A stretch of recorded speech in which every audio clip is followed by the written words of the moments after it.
Hello friends, నేనైతే chicken pakodi చేశానండి. నాటుకోడి చికెన్ పకోడా అండి ఇది. ఈ నాటుకోడి చికెన్ పకోడా చేయడానికి ముందుగా నాటుకోడి ముక్కల్ని చాలా చిన్న ముక్కలు కట్ చేసుకున్నానంటే, ఆల్రెడీ మనకు తెలిసిందే నాటుకోడి అనేది చాలా గట్టిగా ఉంటుంది కాబట్టి చాలా చిన్న చిన్న ముక్కలుగా కట్ చేసుకున్నానండి.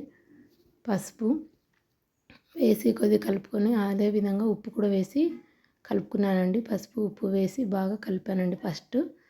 తర్వాత వేసిన తర్వాత కారం పొడి, కార్న్ ఫ్లోర్ కూడా వేసి బాగా కలిపానండి. ఇది కూడా వేసి కలిపిన తర్వాత కొంచెం కలర్ పర్పస్ కోసం నేను ఇది వాడానండి.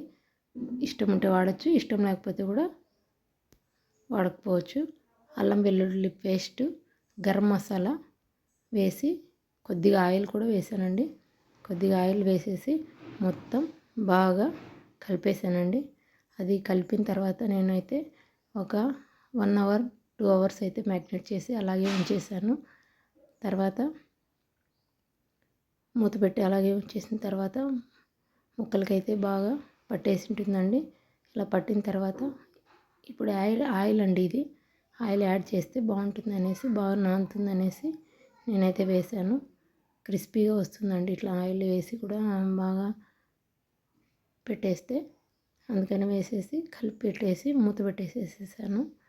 ఇలా మూత పెట్టేసిన తర్వాత ఇంకా ఆయిల్ పక్కన పెట్టేసేసుకొని ప్రీహీట్ చేసేసుకున్నాను ఆయిల్. తర్వాత ఆయిల్లో కొద్దిగా వేసానండి. వేసినట్లయితే చాలా క్రిస్పీగా వచ్చింది, చాలా టేస్ట్ కూడా ఉందండి.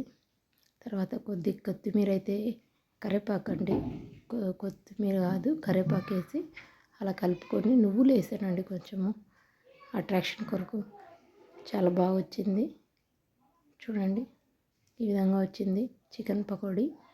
నేను ఎప్పుడు కూడా నాటుకోడితో చేయలేదు, ఇదే ఫస్ట్ టైము. మామూలుగా అయితే నార్మల్ చికెన్తో అయితే చేశాను. పిల్లలకు నార్మల్ చికెన్ మంచిది కాదనే ఉద్దేశంతో ఈ నాటుకోడి చికెన్తో అయితే చేశాను. ఎలా ఉంటుందో చూద్దామని. కొంచెం అయితే గట్టిగా అనిపించిందండి నాటుకోడి మామూలు కోడితో పోల్చినట్లయితే. మీరు కూడా ఒకసారి ట్రై చేయండి. Thank you for watching.